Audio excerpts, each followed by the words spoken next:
ബദൽ ബൈബിൾ സ്കൂളിലായിരിക്കുന്ന എൻ്റെ വാത്സല്യ ദൈവമക്കൾക്കും പ്രിയപ്പെട്ടവർക്കും എല്ലാവർക്കും കുഞ്ഞുങ്ങൾക്കും കർത്താവിൻ്റെ നാമത്തിലുള്ള സ്നേഹ വന്ദനത്തെ ഇന്ന് രാത്രിയിൽ അറിയിക്കുന്നു. വീണ്ടും ഒരു രാത്രി കൂടി പഠനത്തിനായിട്ട് നമുക്ക് കൂടി വരുവാൻ സർവശക്തനായ ദൈവം നമ്മുടെ ജീവിതത്തിൽ ഒരുക്കിയ അവസരങ്ങൾക്കായിട്ട് കർത്താവിനെ സ്തോത്രം ചെയ്യുന്നു. ദൈവം നമ്മെ എല്ലാവരെയും അവിടുന്ന് ധാരാളമായിട്ട് പിന്നെയും സഹായിക്കട്ടെ. ഈ കേൾക്കുന്ന വചനം നമ്മുടെ ജീവിതത്തിന് പഠിക്കുന്നത് ഒരുപാട് അനുഗ്രഹമായി തീരുവാനായിട്ടിടയായി തീർന്നുകൊണ്ടിരിക്കുന്നു. ഓരോ അധ്യായങ്ങൾ നാം പിന്നിടുമ്പോഴും പുതിയ അല്ലെങ്കിൽ ആത്മീയമായി ഒരു പുത്തൻ കാഴ്ചപ്പാടിലേക്ക് നമുക്ക് കടന്നു പോകാനായിട്ട് ദൈവാത്മാവ് നമ്മെ സഹായിക്കുന്നു. പല പ്രിയപ്പെട്ടവർ അത് വിളിച്ചു പറയുമ്പോൾ എനിക്കൊത്തിരി സന്തോഷം. കാരണം കർത്താവിൻ്റെ വേലയെക്കുറിച്ചും അതോടൊപ്പം തന്നെ എപ്രകാരം നമ്മളായിരിക്കണം എന്നതിനെക്കുറിച്ചൊക്കെ ആഴമായിട്ടൊന്ന് പഠിക്കുവാനും മനസ്സിലാക്കുവാനും അത് ഈ ക്ലാസിൻ്റെ മികവിനേക്കാളും ഉപരിയായിട്ട് ദൈവത്തിൻ്റെ പരിശുദ്ധാത്മാവ് അവിടുന്ന് ഓരോരുത്തരോടും സംസാരിക്കുന്നു. അതോടൊപ്പം ഞാൻ ദൈവത്തിന് സർവ്വമഹത്വം കരയറ്റുന്നു. ദൈവം നമ്മളെല്ലാവരെയും അവിടുന്ന് അനുഗ്രഹിക്കട്ടെ. മനോഹരമായ ഒരു പാട്ട് മെസ്സേജ് പാടി ദൈവം സഹായിക്കട്ടെ. എല്ലാവർക്കും ഈ ക്ലാസ്സിലായിരിക്കുന്ന എല്ലാ പ്രിയപ്പെട്ടവർക്കും ഒരു പ്രാവശ്യം കൂടെ കർത്താവിൻ്റെ നാമത്തിൽ നന്ദി അറിയിക്കുന്നു. സ്തോത്രം ഭവിഷ്യാനെ, അതോടൊപ്പം തന്നെ ലാലി ആൻറ്റി, വേശ്യ ആൻറ്റി, ഷിനി സിസ്റ്ററുണ്ട്. ഇത്രയും പേരൊക്കെ ഞാൻ കാണുന്നുള്ളൂ. ഇന്ന് ക്ലാസ് റൂമിൽ പുതിയതായിട്ടൊരു അതിഥി കൂടിയുണ്ട്. പ്രിയ ജോഡ്വിൻ ഇന്ന് ഈ സ്റ്റുഡിയോയിലുണ്ട്. ജോഡ്വിനെ ഓർത്ത് ദൈവത്തിന് സ്തോത്രം ചെയ്യുന്നു. ഈ സമീപത്തേക്ക് ഞങ്ങളുടെ അടുത്തേക്ക് ജോഡ്വിനെ വന്നു. അങ്ങനെ ഒരു വ്യക്തി കൂടി ആരാധനയ്ക്കും അതോ ക്ലാസ്സിനും കൂടെ കൂടുതലായിട്ട് വന്നു. അപ്പോൾ ആളുകൾ ദിനംപ്രതി വർദ്ധിച്ചു വരുന്നു. കൊരിന്ത്യയിലെ സഭയിലെ കാര്യം പറഞ്ഞ പോലെ പൗലോസ് ശുശ്രൂഷിച്ച് തുടങ്ങിക്കഴിഞ്ഞപ്പോൾ അവിടെ അനേകർ കൂടി വന്ന് കർത്താവിനെ അറിഞ്ഞു എന്ന് പറയുന്ന പോലെ കർത്താവിൻ്റെ വചനം പഠിക്കാനായിട്ട് അനേകർ അതേ കൂടി വരുന്നു. അപ്പോൾ തന്നെ പലർക്കും ഡ്യൂട്ടി ആയതുകൊണ്ട് ഒരു വിഷമമുണ്ട്. പക്ഷേ നമുക്ക് ഇപ്പോൾ ഫിക്സ്ഡ് ആയിട്ട് ഒരു ടൈം ഇട്ടിരിക്കുന്നതുകൊണ്ട് അല്ല ഒരു ദിവസം ഇട്ടിരിക്കുന്നതുകൊണ്ട് അത് മാറ്റാൻ ഇച്ചിരി നമുക്ക് പ്രയാസമുണ്ട്. അത് മാറ്റുമ്പോൾ മറ്റു പലർക്കും അത് ബുദ്ധിമുട്ടായിട്ട് വരുന്നു. നമുക്കിത് ആലോചിച്ചിട്ട് ചെയ്യാം. ചിലരൊക്കെ പറഞ്ഞു ഒന്നുകൂടി ദിവസമൊക്കെ ഒന്ന് മാറ്റാവുന്നു. പക്ഷേ അന്നേരം ഡ്യൂട്ടി എല്ലാവർക്കും ചേഞ്ച് ആയിട്ട് വരും. ചിലപ്പം സൺഡേ ഉള്ളവർ ചിലപ്പോൾ വ്യാഴാഴ്ച ഫ്രീ ആയിരിക്കും, വ്യാഴാഴ്ച ചിലപ്പോൾ ഡ്യൂട്ടി ഉണ്ടെങ്കിൽ സൺഡേ ഫ്രീ ആയിരിക്കും. അപ്പം നമ്മൾ പിന്നെ അത് മാറ്റിക്കഴിഞ്ഞാൽ പിന്നത്തെ അവർക്ക് ചിലപ്പോൾ മറ്റുള്ളവർക്ക് പങ്കെടുക്കാനായിട്ട് സാധിക്കത്തില്ല. അങ്ങനെയുള്ള പ്രയാസങ്ങളുണ്ട്. എങ്കിലും സാരമില്ല, നമുക്കുള്ളവർക്കൊക്കെ കൂടി നമുക്ക് പഠിക്കാം. ബാക്കി ക്ലാസ്സുകൾ നമുക്ക് ജുവനും അതിൻ്റെ യഥാസമയം യൂട്യൂബിൽ അപ്ലോഡ് ചെയ്യുന്നുണ്ട്. അത് നമുക്ക് കേൾക്കാനും സാധിക്കും. ഏതായാലും ഇത്രത്തോളം ദൈവം സഹായിച്ചല്ലോ. നമുക്കിന്ന് 20-ാമത്തെ അധ്യായത്തിലേക്കാണ് നമ്മൾ കടന്നു പോകുന്നത്. Acts chapter 20. നമ്മളെ 19-ാം അധ്യായത്തിൽ എന്തൊക്കെയാണ് നമ്മൾ പഠിച്ചത്?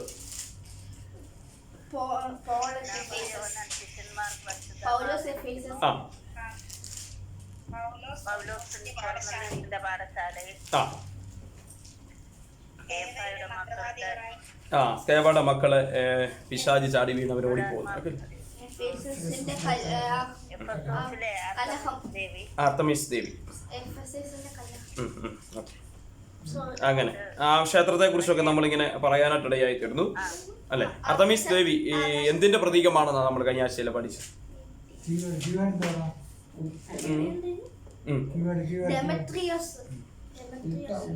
ആർത്തമീസ് ദേവി ഉണ്ടായത് എങ്ങനെയാന്നുള്ളതിനെ കുറിച്ചാണ് നമ്മൾ പഠിച്ചല്ലോ അല്ലെ. അത് ആകാശത്തിൽ നിന്ന് ഒരു ഉൽക്ക വീണുണ്ട്. ഉൽക്കയുടെ ഒരു കഷ്ടം അവിടെ രൂപപ്പെട്ട അല്ലെ. ഉൽക്ക പൊട്ടി വീണതാണ് അവരുടെ സങ്കല്പം. അതെന്റെ എന്തിന്റെ പ്രതീകമാണെന്ന് സമൃദ്ധിയുടെ അല്ലെ, സമൃദ്ധിയുടെ നമ്മുടെ ഭാഷയിൽ പറഞ്ഞ അനുഗ്രഹത്തിന്റെ ഐശ്വര്യത്തിന്റെ ഒക്കെ ഒരു പ്രതീകമായിട്ടാണ് ആർത്തമീസ് ദേവിയെ കണക്കാക്കുന്നത്. അങ്ങനെ ധാരാളം പേര് അവിടെ കടന്നു വരികയിടയായിരുന്നു. എത്ര തൂണുകളാലാണ് ഈ ക്ഷേത്രം നിർമ്മിക്കപ്പെട്ടിരിക്കുന്നത്? 127. കണ്ടോ, ഗ്രേസ്യാൻ്റെ ദൈവം അനുഗ്രഹിക്കട്ടെ. 127, 27. അങ്ങനെ ഇത് വളരെ പ്രസിദ്ധമായ ഒരു ക്ഷേത്രമാണ്. അപ്പോൾ ആ ക്ഷേത്രത്തിന്റെ ചുറ്റുപാടുമുള്ളവർ അല്ലെങ്കിൽ ആ ക്ഷേത്രത്തിൽ തീർത്ഥാടനം നടത്തിക്കൊണ്ടിരുന്നവർ, അവിടുത്തെ വിശ്വാസികളായിരുന്നവർ യേശുവിനെ അറിയാൻ തുടങ്ങിയപ്പോൾ അവിടെ ബിസിനസ്സിന് വളരെ കോട്ടം സംഭവിക്കുകയും അവിടെ ക്ഷേത്രത്തിന്റെ ിലേക്കുള്ള സാധനങ്ങൾ, വിഗ്രഹങ്ങൾ അടക്കമുള്ളത് വിൽപ്പന നടത്തുന്ന അതിന്റെ ഒരു വലിയ ബിസിനസ്സുകാരനായ ഒരു തട്ടാനുണ്ടായിരുന്നു. അദ്ദേഹത്തിന്റെ പേരെന്തായിരുന്നു? ദെമേത്രിയോസ് അല്ലെ. ദെമേത്രിയോസ് കുറച്ച് ഏതാണ്ട് 25,000 പേരെ കൂട്ടി വലിയൊരു കലഹം ആ പട്ടണത്തിൽ ഉണ്ടാക്കുകയും ആ കലഹം അമ്പാടെ പാളിപ്പോവുകയും അവിടുത്തെ നഗരാധിപൻ, അതായത് ഗവർണർ, അവിടുത്തെ മേയർ പൗലോസിന് അനുകൂലമായിട്ട് സംസാരിക്കുകയും ചെയ്യുന്നു. അങ്ങനെ പൗലോസിനെ ആ വലിയ വിഷയത്തിൽ നിന്നും രക്ഷിക്കുന്നു. അങ്ങനെ മുൻപോട്ട് പോകുന്ന ഒരു ഭാഗമാണ് നമ്മൾ പറഞ്ഞു നിർത്തുവാനായിട്ട് ഇടയായിട്ട്. ഇനി 20-ാമത്തെ അധ്യായത്തിലേക്ക് ഞാൻ വരുന്നു. കഴിഞ്ഞ ആഴ്ചയിൽ ഇല്ലായിരുന്നവർക്ക് വേണ്ടി ഞാനൊരു ചെറിയ വിവരണമാണ് നൽകിയത്. കൂടുതൽ നമ്മുടെ നോട്ടുകൾ ഉണ്ട്, ശ്രദ്ധിക്കുക. 20-ാമത്തെ അധ്യായത്തിലേക്ക് എത്തുമ്പോൾ 3-ാമത്തെ മിഷണറി യാത്ര ആരംഭിക്കുകയാണ്, തുടർന്നുകൊണ്ടിരിക്കുന്നു 3-ാമത്തെ മിഷണറി യാത്ര. അതിൻ്റെ പ്രധാനപ്പെട്ട ഹെഡിങ് ആയിട്ട് നിങ്ങൾ എഴുതിക്കോ. 3-ാം മിഷണറി യാത്ര തുടരുന്നു. 3-ാം മിഷണറി യാത്ര തുടരുന്നു. അങ്ങനെ പൗലോസ് അവിടുന്ന് യാത്ര തിരിച്ച് അദ്ദേഹം ഗ്രീസിലെത്തുന്നു. അതിനുശേഷമായിട്ട് സിറിയയിലേക്ക് കപ്പൽ കയറുന്നു. അവിടെ കുറച്ച് നാൾ പാർക്കുന്നു. അവിടുന്ന് മാസിഡോണിയയ്ക്ക് ആയിട്ട് പോകുന്നു. അങ്ങനെ കുറച്ച് സ്ഥലങ്ങൾ പിന്നിടുന്നതായിട്ടാണ്. അത് നിങ്ങൾ പിന്നീട് വായിച്ചു നോക്കിയാൽ മതി. വലിയ ഭാഗങ്ങളൊന്നും 6-ാം വാക്യം വരെ പറയുന്നില്ല. കുറച്ച് സ്നേഹിതർ തന്നെ എന്ത് ചെയ്യുന്നു, അതിനെ സഹായിക്കുന്നതായിട്ടൊക്കെ നമുക്ക് കാണാനായിട്ട് സാധിക്കുന്നുണ്ട്. അങ്ങനെ ത്രോവാസിലെത്തുന്ന പൗലൂസിനെ നമുക്ക് കാണുന്നു. അടുത്തായിട്ട് ത്രോവാസിലെത്തുന്നു. പല ഈ സ്ഥലങ്ങളിലൂടെയൊക്കെ കയറി, ഞാൻ മുമ്പേ പറഞ്ഞല്ലോ, നിങ്ങൾ അസൈൻമെന്റ് തയ്യാറാക്കുമ്പം ഈ ഭാഗങ്ങളൊക്കെ ചെറുതായിട്ടെങ്കിലും അതൊന്ന് രേഖപ്പെടുത്തുവാണെങ്കിൽ നല്ലതാണ്. 3-ാമത്തെ മിഷണറി യാത്ര കൂടെ കഴിഞ്ഞിട്ട് അത് സബ്മിറ്റ് ചെയ്താൽ മതി, അത് ഗ്രഹിക്കുക. അപ്പൊ ഈ സ്ഥലങ്ങളിലൂടെയൊക്കെ കടന്നു പോയിട്ട് ത്രോവാസിലെത്തുന്നു. ത്രോവാസിൽ 7 ദിവസം അവിടെ പാർക്ക് ചെയ്യാൻ, 7 ദിവസം ത്രോവാസിൽ പാർക്ക്. അപ്പം ഈ ത്രോവാസിൽ 7 ദിവസം പാർക്കുന്നൊക്കെ ഒരു ചെറിയതായിട്ടൊക്കെ നിങ്ങൾ വേണമെങ്കിൽ അവിടെ ഒന്ന് എഴുതിയിട്ടു. പ്രധാന പോയിന്റ് 3-ാമത്തെ മിഷണറി യാത്ര തുടരുന്നു എന്നുള്ളതാണ്. ഇവിടുത്തെ പ്രധാന ഒരു പാരഗ്രാഫ് എന്ന് പറയുന്നത് യൂത്തിക്കോസിനെ ഉയർപ്പിക്കുന്ന ഒരു ഭാഗമാണ്. അടുത്ത പ്രധാന തലക്കെട്ട്, മറ്റേ ഞാൻ പറഞ്ഞല്ലോ സ്ഥലങ്ങൾ മാത്രമാണ്, സ്ഥലങ്ങൾ നിങ്ങൾ നോക്കുക. ആ സ്ഥലങ്ങളിലൂടെ പൗലോസ് കടന്നു പോകുന്നു. തിരികെ താൻ വരാനുള്ള ഒരു യാത്രയിലാണ്. പോയ ചില സ്ഥലങ്ങളെ ടച്ച് ചെയ്തുകൊണ്ട് തിരികെ വരികയാണ്. അങ്ങനെ വരുമ്പോൾ ആഴ്ചവട്ടത്തിന്റെ 1-ാം ദിവസത്തിൽ 7-ാമത്തെ വാക്യം തൊട്ട് വായിച്ചാൽ 7-ാമത്തെ വാക്യം.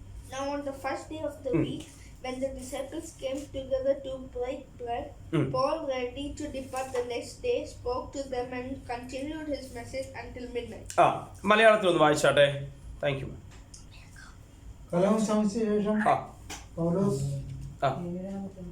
ആഴ്ചവട്ടത്തിന്റെ 1-ാം ദിവസത്തിൽ ഞങ്ങൾ അപ്പം നുറുക്കുവാൻ കൂടി വന്നപ്പോൾ പൗലോസ് പിറ്റേന്നാൾ പുറപ്പെടുവാൻ ഭാവിച്ചതുകൊണ്ട് അവരോട് സംഭാഷിച്ച് പാതിരവരെ ഈ പ്രസംഗം നീട്ടി.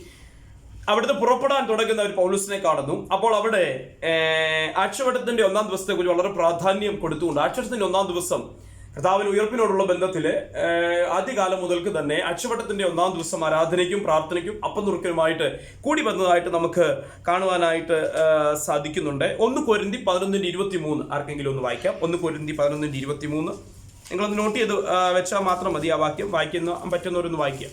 ഞാൻ കർത്താവിൽ നിന്ന് പ്രാപിക്കുകയും നിങ്ങൾ കേൾപ്പിക്കുകയും ചെയ്തത് എന്തെന്നാൽ കർത്താവായ യേശുവിനെ കാണിച്ചു കൊടുത്ത രാത്രിയിൽ അവൻ അപ്പമെടുത്ത് സ്തോത്രം ചൊല്ലി മുറുക്കി. നമ്മള് തിരുമേശയ്ക്ക് വായിക്കുന്നതായ ഒരു ഭാഗമാണ്. അപ്പോൾ കർത്താവിന്റെ മേശ അല്ലെങ്കിൽ അപ്പം നുറുക്കുന്നത് അല്ലെങ്കിൽ ആരാധന കൂടുന്നത് ആ ശുശ്രൂഷകളെ പൗലോസ് പോയ ഇടങ്ങളിലൊക്കെ അന്വേഷിച്ചു. അത് വായിക്കാൻ വേണ്ടിയും കൂടെ പറയാൻ വേണ്ടി കൂടിയാണ്. കർത്താവിന്റെ കൽപ്പന എന്താണോ അത് താൻ പറയുക മാത്രമല്ല, പോയിടങ്ങളിലൊക്കെ തനിക്ക് സാഹചര്യം ലഭിച്ചിടത്തെല്ലാം അത് അനുഷ്ഠിക്കുവാനും അതോടൊപ്പം തന്നെ അവർക്ക് വേണ്ടി പ്രാർത്ഥിക്കുവാനും ആരാധനയെ സഭയായിട്ട് അതിനെ ഒരുക്കുവാനും ഒക്കെ പൗലോസിന് അവിടുന്ന് ഇടയായി തീർന്നു. ഇവിടെ കാണുന്നതും അവിടെയും ഒരു കൂട്ടായ്മയ്ക്കായിട്ട് കൂടി വരുന്നതായിട്ട് അല്ലെങ്കിൽ പ്രാർത്ഥനയ്ക്കായിട്ട് ആരാധനയ്ക്കായിട്ട് അവർ കൂടി വന്ന് പ്രാർത്ഥിച്ചുകൊണ്ടിരിക്കുക. അപ്പം അടുത്ത ദിവസം പൗലോസ് ഇവിടുന്ന് യാത്ര പുറപ്പെടുന്നത് കൊണ്ട് പൗലോസ് എന്ത് ചെയ്തു, ആ പ്രസംഗം എന്ത് ചെയ്തു, പാതിര വരെ നീട്ടി കേട്ടോ. പ്രസംഗം പാതിര വരെ നീട്ടി. അപ്പം അടുത്ത ദിവസം ഇല്ല. അപ്പം പറഞ്ഞു തീർക്കേണ്ട ഒരുപാട് കാര്യങ്ങൾ എന്ത് ചെയ്തു, പൗലോസ് പറഞ്ഞു തീർക്കുവാനുള്ള ആഗ്രഹത്തോടുകൂടെ അങ്ങനെ പ്രസംഗം മുൻപോട്ട് കൊണ്ടുപോയി. അപ്പം പാതിര വരെയും പ്രസംഗം ഇങ്ങനെ നീണ്ടുകൊണ്ടേയിരുന്നു. അപ്പം പ്രസംഗം പാതിര വരെ പ്രസംഗം നീട്ടി എന്നാണ് ഇവിടെ എഴുതിയിരിക്കുന്നത്. അങ്ങനെ അവിടെ ഒരു മാളികയിലാണ് എന്ത് ചെയ്തിരിക്കുന്നത്, ഈ കൂട്ടായ്മയ്ക്കായിട്ട് പ്രാർത്ഥനയ്ക്കായിട്ട് ഇവർ കൂടി വന്നിരിക്കുന്നു. അപ്പം പിറ്റേ ദിവസം വീണ്ടും യാത്ര ചെയ്യുകയാണ്. മിഷൻ ട്രിപ്പ് തുടർന്നുകൊണ്ടിരിക്കുക. അപ്പൊ നാളെ യാത്ര ചെയ്യും. അതുകൊണ്ട് ഇന്ന് എന്ത് ചെയ്തു, പ്രസംഗം ഇങ്ങനെ തുടർന്നുകൊണ്ടിരുന്നു. ഏതാണ്ട് ഉച്ചയോടുകൂടി അല്ലെ വൈകുന്നേരത്തോടുകൂടി അവസാനിപ്പിക്കണമെന്ന് വിചാരിച്ച പ്രസംഗം എത്ര വരെ നീട്ടി, രാത്രി വരെ, പാതിര വരെ പ്രസംഗം നീട്ടുകൊണ്ടിരിക്കുകയാണ്. ഇവിടുത്തെ ആശയം വെച്ച് നമുക്ക് വേണമെങ്കിൽ പ്രസംഗം പാതിര വരെ എന്ത് ചെയ്യാം, നീട്ടാം അല്ലെ. പാതിര വരെയും പ്രസംഗം നീട്ടുന്നതിന് കുഴപ്പമില്ല.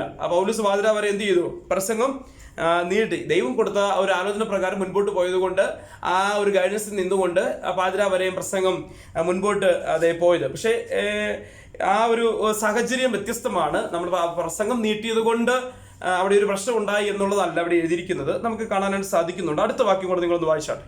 ഞങ്ങൾ കൂടിയിരുന്ന മാളികയിൽ വളരെ വിളക്കുണ്ടായിരുന്നു. ആ അവിടെ യൂത്തിക്കോസ് എന്ന യൗവനക്കാരൻ കിളിവാതിൽക്കൽ ഇരുന്ന് ഗാഠനിദ്ര പിടിച്ചു. പൗലോസ് വളരെ നേരം സംഭാഷിക്കയാൽ നിദ്രാവശനായി 3-ാം തട്ടിൽ നിന്ന് താഴെ വീണു. അതെ പ്രിയ മതി മോളെ, താങ്ക് യു. ഇവിടെ നമുക്ക് നിങ്ങൾ വായിച്ചപ്പോൾ കേട്ടല്ലോ, നമുക്ക് എല്ലാവർക്കും പരിചയമുള്ള ഒരു ഭാഗം കൂടിയാണ്. ഞാൻ അതിനകത്ത് ഒരു ആത്മീയ ആശയം മാത്രം പറയാനാണ് ഉദ്ദേശിക്കുന്നത്. ഈ ചരിത്രം നമുക്ക് സാധാരണ കേട്ടിട്ടുണ്ട്. ഈ യൂത്തിക്കോസ് കിളിവാതിക്കൽ ഇരുന്നുകൊണ്ട് പ്രസംഗം കേൾക്കുക. അപ്പൊ പ്രസംഗം എന്ത് ചെയ്തു? പാതിരാവരി ഇപ്പൊ തീരും എന്ന് വിചാരിച്ചിരിക്കുക അല്ലെ? നമ്മളൊക്കെ പലപ്പോഴും ആകാംക്ഷയോടെ കാത്തിരിക്കുന്നു, ഇപ്പൊ തീരും എന്ന് വിചാരിച്ചിരിക്കുക. അന്നേരം എന്ത് ചെയ്യാണ്? അങ്ങ് നീട്ടിക്കൊണ്ടിരിക്കുന്നു അല്ലെ? അപ്പൊ നമ്മൾ എന്ത് ചെയ്യും? നമ്മുടെ ആ കോൺസെൻട്രേഷൻ എല്ലാം പോകും. നമ്മൾ അടുത്തിരിക്കുന്ന ആളെ തോണ്ടാൻ തുടങ്ങും അല്ലേ? ശിവചാൻ പറയുന്നു വായിക്കോട്ടൊക്കെ വിട്ടും അങ്ങനെ പറയുന്നു. അങ്ങനെ അല്ല, ശിവചാൻ പലപ്പോഴും ശ്രദ്ധിച്ചിട്ടുണ്ട്. ഞാൻ ഈ ശ്രദ്ധിക്കാത്തതുകൊണ്ട് ശിവചാൻ പുറകെ ഇരുന്നെല്ലാം ശ്രദ്ധിക്കുന്നുണ്ട് ആരൊക്കെ എന്തൊക്കെ ചെയ്യുന്നുണ്ടെന്ന് അല്ലെ? അങ്ങനെ ഈ പ്രസംഗം നമ്മൾ മുമ്പോട്ട് പോയിക്കൊണ്ടിരിക്കുമ്പോൾ എന്ത് ചെയ്യുന്നു? നമ്മൾ ഇടയ്ക്കിടയ്ക്ക് വാച്ച് നോക്കുന്നു അല്ലെ? ബാഗിന്റെ സിബിടുന്നു അല്ലെ?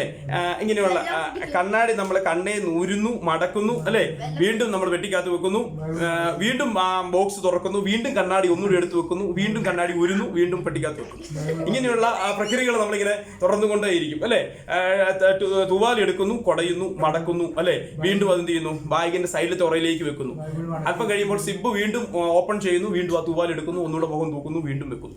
അപ്പൊ ഇതൊക്കെ കാണിക്കുന്നു അല്ലെ? പിന്നെ ആ പ്രസംഗം തുടങ്ങിയതിനേക്കാളും ഹല്ലേലൂയ കൂടുതലായിട്ട് പറയുന്നു. അതിന്റെ ആശയം എന്താണ്? ദൈവത്തെ സ്തുതിക്കുകയല്ല, മതി എന്ന് സ്റ്റോപ്പാണ്.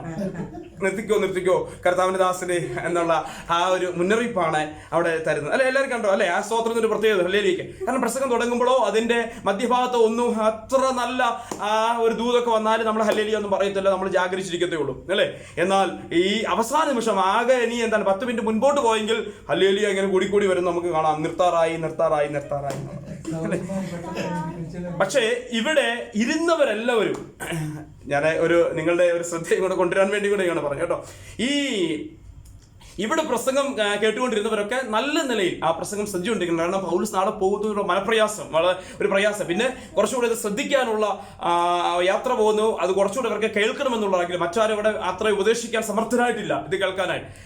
ഇങ്ങനെ ഒരു സാഹചര്യത്തിൽ നിൽക്കുക. അപ്പോൾ ഈ ചെറുപ്പക്കാരനായ വ്യക്തി ഓർത്തു, ഈ പൗലോസ് പ്രസംഗിച്ചുകൊണ്ട് ഇപ്പൊ തീരും എന്ന് വിചാരിച്ചു. തീരുന്നാതിരിക്കുമ്പോഴത്തേക്ക് പക്ഷെ പുള്ളി എവിടെയാണ് കയറിയുന്നത്? കിളിവാതിക്കല. അന്നത്തെ ഒരു വീടിന്റെ ഒരു സാഹചര്യം. നമ്മുടെ പോലെ ജനാലകൾ പോലെ നമ്മുടെ ജനാലകളൊക്കെ അടവുള്ളതാണ് അല്ലെ? ഒന്ന് കമ്പി കൊണ്ട് അല്ലെ മറ്റെന്തുകൊണ്ടെങ്കിലും ഒക്കെ അടവുള്ളതാണ്. ഇപ്പൊ ഗ്ലാസ് തുറന്നിട്ടാലും അത് കയറി ആർക്കും ഇരിക്കാനായിട്ട് പറ്റത്തില്ല. എന്നാൽ അവിടുത്തെ കിളിവാതിൽ എന്ന് പറഞ്ഞാൽ തുറസായ കിളിവാതിൽ. അതുകൊണ്ട് നമുക്ക് അറിയാം അവിടുത്തെ ഒരു ആചാരം അനുസരിച്ച് പണ്ട് കാലങ്ങളിൽ അവിടെ നിലനിന്നിരുന്ന ഒരു ഇതനുസരിച്ച് കിളിവാതിലുകൾ തുറന്നിടുക എന്നുള്ളത് അത് എന്താണ് ഒരാൾക്ക് കയറിയിരിക്കാൻ പറ്റിയ ഭാഗത്തിലുള്ളതാണ്. അത് ആ കിളിവാതിലുകൾ എന്ന് പറഞ്ഞാൽ ഒരു ജനാലകളെന്ന് നിങ്ങൾ ചിന്തിച്ചാൽ മതി. അതിങ്ങനെ തുറന്നു കിടക്കുമ്പോൾ എന്ത് ചെയ്യുന്നു? അതിൽ കയറി ഈ വിദ്വാൻ ഇങ്ങനെ ആ ജനാലയിൽ കയറി എന്ത് ചെയ്യുന്നു? ഇരിക്കുന്നു അല്ലെ? നമ്മൾ എവിടെയെങ്കിലും ചെല്ലുമ്പോൾ ഏറ്റവും ബാക്കിൽ പോയിരിക്കുന്നു അല്ലെ? കൺവെൻഷനൊക്കെ പണ്ട് നാട്ടിലൊക്കെ ആകുമ്പോഴത്തേക്ക് എന്ത് ചെയ്യുന്നു? കയ്യാലയിലൊക്കെ കയറി മരത്തേലൊക്കെ കയറി കൺവെൻഷൻ കാണുന്നവരുണ്ട്. അങ്ങനെ കാരണം അവർക്ക് എത്ര സീറ്റ് അവിടെ ഒരുക്കി കൊടുത്താൽ അതേപോലെ ഇരിക്കാതെ കല്ലും പുറത്തും അല്ലെ ആരും കാണാതെ ഇരുട്ടത്തൊക്കെ പോയിരുന്ന് അത് ശ്രദ്ധിക്കുന്ന ആ കാഴ്ച നമുക്ക് നാട്ടിലൊക്കെ കാണാനായിട്ട് സാധിക്കും. ഇതുപോലെ ഈ പുള്ളി കിളിവാതിലിന്റെ അവിടെ പോയിരുന്നു എന്ത് ചെയ്തു? ഇങ്ങനെ പ്രസംഗം കേട്ടുകൊണ്ടിരുന്നപ്പം പുള്ളി മനസ്സിൽ വിചാരിച്ചു, ഈ മനുഷ്യൻ ഇതുവരെ നിർത്തുന്നില്ലല്ലോ. 2-3 പ്രാവശ്യം മനസ്സിൽ പറഞ്ഞു. തൊട്ടടുത്ത് ആരും കൂടെ കിളിവാതിൽ കയറി ഇരിക്കാത്തത് കൊണ്ട് അവരോട് പറയാൻ പറ്റിയില്ല. അങ്ങനെ താൻ സംസാരിച്ചു കൊണ്ടിരുന്നു, മനസ്സിലിങ്ങനെ പറഞ്ഞുകൊണ്ട് കുറച്ച് കഴിഞ്ഞപ്പോൾ ഈ വെളിയിലോട്ടൊക്കെ, അപ്പൊ ഇടയ്ക്കിടയ്ക്ക് വെളിയിലോട്ടും നോക്കാം. അപ്പോൾ അതാണ് വെളിയിലെ ചില കാഴ്ചകളൊക്കെ എന്ത് ചെയ്യാം? ഈ കിളിവാതിലിൽ ഇരിക്കുന്നത് കൊണ്ട് കാണാനായിട്ട് സാധിക്കും. അതുകൊണ്ട് വെളിയിലോട്ടും നോക്കാം. ചിലർ ഈ വാതിക്കൽ തന്നെ ഇരിക്കുന്ന എന്തുകൊണ്ടാണ്? ചില വീടുകളിലും അല്ലെ ചിലയിടത്തും ജനലിലൊക്കെ സൈഡിലൊക്കെ ഇരിക്കുന്ന അവിടെ അങ്ങ് സ്ഥാനം പിടിച്ചിരിക്കും. എന്തുകൊണ്ടാണെന്ന് ചോദിച്ചാൽ വെളിയിലെ കാഴ്ചകളോട് എന്ത് ചെയ്യുന്നു? ഇവിടെ അത്രയും സൗകര്യം ഇല്ല, നമ്മളെല്ലാം അടച്ചറവായതുകൊണ്ട് വെളിയിലെ കാഴ്ചകളും കാണാം. വാതിലിലൂടെ പെട്ടെന്ന് നമ്മുടെ വീട്ടിലോട്ട് വരുന്ന വഴിയെ പോകുന്ന ആരാന്നൊക്കെ നമുക്കൊന്ന് കാണാൻ പറ്റും. അതുകൊണ്ട് വാതിൽ അടഞ്ഞ് അല്ലെങ്കിൽ കഥക ചാരിയൊക്കെ ഇരുന്നുകൊണ്ട് ശുശ്രൂഷകൾ ശ്രദ്ധിക്കുന്ന ഒത്തിരി പേരെ അവരെത്രയാണെങ്കിലും അവിടെ നിന്ന് മാറത്തില്ല എന്നതുപോലെ ഇവരിങ്ങനെ ഇരിക്കുക. അപ്പോൾ പ്രസംഗം പാതിര വരെ നീട്ടിയത് കൊണ്ടല്ല ഈ യൂത്തിക്കോസ് താഴെ പോയത്. പിന്നെ എന്താണ്? ഇതിനോടുള്ള താല്പര്യത്തിന്റെ കുറവാണ് തന്നെ എന്ത് ചെയ്ത് മയക്കത്തിലേക്ക് കൊണ്ടുപോയി നിദ്രയിലേക്കൊക്കെ തള്ളിവിട്ട്. താൻ ഒരുപക്ഷെ ഉറങ്ങുന്ന സമയമായി കാണാം. അതുകൊണ്ട് 3-ാം തട്ടിൽ നിന്ന് എന്ത് ചെയ്തു? താഴെ വീണ് അവന് മരിച്ചവനായിട്ട് അത് എടുത്തുകൊണ്ടുവരുന്ന നമുക്ക് കാണാനായിട്ട് സാധിക്കുന്നുണ്ട്. അപ്പോൾ ഇവിടെ പാതിര പറയും പ്രസംഗം നീട്ടി. അപ്പോൾ ആ കൂടിയിരുന്ന മാളികയിൽ വളരെ വിളക്കൊക്കെ ഉണ്ടായിരുന്നു. പ്രസംഗം നീട്ടിയത് കൊണ്ടല്ല, നമ്മൾ ഇവിടെ അങ്ങനെ എടുത്തു പറയുന്നത് കൊണ്ട് നമ്മൾ ഓർക്കുന്നു ഒരു പ്രസംഗം നീട്ടിയത് കൊണ്ടായിരിക്കും അവൻ ഉറങ്ങിപ്പോയത്. അല്ല, പിന്നെ എന്താ, അവൻ ആ പ്രസംഗിച്ച വിഷയത്തോട് എന്തില്ല, ഇൻട്രസ്റ്റ് ഇല്ലാത്തത് കൊണ്ടും അത് കേൾക്കാൻ താല്പര്യമില്ലാത്തത് കൊണ്ടുമാണ് അന്ന് അവൻ താഴെ വീണു. പുലരുവോളം എന്ത് ചെയ്തു, സംഭാഷിച്ചിട്ട് പുറപ്പെട്ടു പോയി. എന്നിട്ട് പാതിര വരെ പ്രസംഗം നീട്ടിയെന്നല്ല എഴുതിയിരിക്കുന്നത്. 12-ാമത്തെ വാക്യം എന്താ, 11-ാമത്തെ വാക്യം. പിന്നെ അവൻ കയറി ചെന്ന് അപ്പം നുറുക്കി തിന്നു, പുലരുവോളം സംഭാഷിച്ചു പുറപ്പെട്ടു. ആണോ, അത് കഴിഞ്ഞിട്ട് തീർന്നില്ല, പിന്നെ പുലരുവോളം സംസാരിച്ചു കൊണ്ടിരുന്നു. അപ്പം കൊണ്ടോ ഇൻട്രസ്റ്റ് ആയിട്ട് ആൾക്കാർ കേൾക്കാൻ. ഇപ്പം ഞാൻ നിങ്ങൾ സംസാരിക്കുന്നു, നിങ്ങളെല്ലാം സൂം ഓഫ് ചെയ്തിട്ട് ഇറങ്ങി പോവുകയാണെങ്കിൽ ഞാൻ പിന്നെ ഇവിടെ സംസാരിക്കും ഇല്ല, കാരണം നിങ്ങൾക്ക് ആർക്കും കേൾക്കാൻ താല്പര്യമില്ല അല്ലേ. ഞാൻ തന്നെ പഠിച്ചാൽ മതി, ഞാൻ വായിച്ചാൽ മതി അല്ലേ. എല്ലാവരും പോകുന്നു, ഞാൻ സംസാരിക്കത്തില്ല. എന്നാൽ ഇവിടെ നോക്കിക്കേ, അവിടെ വീണ്ടും കേൾക്കാൻ ആൾക്കാരുള്ളത് കൊണ്ട് ഇത് കഴിഞ്ഞിട്ടും പുലരുവോളം സംഭാഷിക്കുന്ന പൗലോസ് നമുക്ക് കാണുവാൻ സാധിക്കുന്നു. അതുകൊണ്ട് പ്രസംഗം പാതിര വരെ നീട്ടിയത് കൊണ്ടല്ല, മറിച്ച് അതിനോടുള്ള എന്താണ് ആ ഒരു താല്പര്യക്കുറവ് കൊണ്ടാണ് എന്ന് നമുക്കവിടെ മനസ്സിലാക്കാൻ കഴിയുന്നു. അവൻ വീണു മരിച്ചവനായിട്ട്, മരിച്ചെങ്കിലും അവനെ എന്ത് ചെയ്തു, ഭ്രമിക്കണ്ട എന്ന് പറഞ്ഞു. അവനെ എന്ത് ചെയ്തു, എഴുന്നേൽപ്പിക്കുന്ന, അവൻ മരണത്തിൽ നിന്ന് അവന് ജീവനെ കൊടുക്കുന്ന ഒരു ശുശ്രൂഷ നമുക്ക് കാണുവാൻ കഴിയുന്നു. ഇതെന്തിനെ കാണിക്കുന്നു, പൗലോസിന്റെ അപ്പോസ്തലികത്വത്തെ ഒന്നുകൂടെ ഉറപ്പിക്കുകയാണ്. മരിച്ചവരെ ഉയർപ്പിക്കുവാനായിട്ടും ദൈവത്തിന്റെ അധികാരവും അഭിഷേകവും തന്നിൽ വ്യാപരിക്കുന്നു എന്നുള്ളത് അവിടെയുള്ളവർക്ക് മനസ്സിലാക്കാൻ സാധിച്ചു. അങ്ങനെ അവനെ ജീവനുള്ളവനായിട്ട് എഴുന്നേൽപ്പിക്കുന്നു. ഒരു ശുശ്രൂഷയിലൂടെ അവനുണ്ടായ ആ നഷ്ടത്തെ, അല്ലെങ്കിൽ അവൻ വീണ് മരിച്ചുപോയി, പക്ഷേ അവനെ എഴുന്നേൽപ്പിച്ച് അവനെ ജീവനുള്ളവനാക്കി അവിടെ കൊടുക്കുന്ന നമുക്ക് കാണുവാൻ സാധിക്കുന്നു. 12-ാമത്തെ വാക്യം, അവൻ ആ യൗവനക്കാരൻ ജീവനുള്ളവനെ കൊണ്ടുവന്ന് അത്യന്തം എന്ത് ചെയ്തു, ആശ്വസിപ്പിച്ചു എന്ന് നമുക്ക് കാണാൻ സാധിക്കുന്നു. ആരാണ് ഇവിടെ പ്രസംഗം കേട്ട് താഴെ വീണതോ? യൂത്തിക്കോസ് കേട്ടോ. മിക്കവാറും ഈ ക്വിസ് മത്സരം അല്ലെങ്കിൽ നമ്മുടെ ബൈബിളിന്റെ പല ഇതിലും പ്രശ്നോത്തരിയിലും അതോടൊക്കെ തന്നെ ചോദിക്കുന്ന ചില ചോദ്യത്തിന് ഇതാണ്, കിളിവാതിലിന് താഴെ വീണത് ആരാണ്? യൂത്തിക്കോസ് കേട്ടോ. അത് മറന്നു പോകരുത്. നമ്മൾ നമ്മുടെ യൂത്തിക്കോസിനെ ഉയർപ്പിക്കുന്നതാണ്. 20-7 തൊട്ട് 12 വരെയുള്ള വാക്യങ്ങളാണ് നമുക്കവിടെ മനസ്സിലാക്കാനായിട്ട് സാധിക്കുന്നു. ഇനിയും നമുക്ക് അവസാനത്തെ വളരെ ചെറിയൊരു അധ്യായം കൂടിയാണെങ്കിലും അവസാനത്തെ ചില ഭാഗങ്ങളിലേക്കും കൂടെ ഞാൻ, കാരണം അവിടെ വളരെ പ്രധാനമായിട്ട് അത് കഴിഞ്ഞ് പൗലോസ് 13-ാമത്തെ വാക്യം തൊട്ട് നിങ്ങളൊന്ന് വായിക്കാമോ? 13-ാമത്തെ വാക്യം.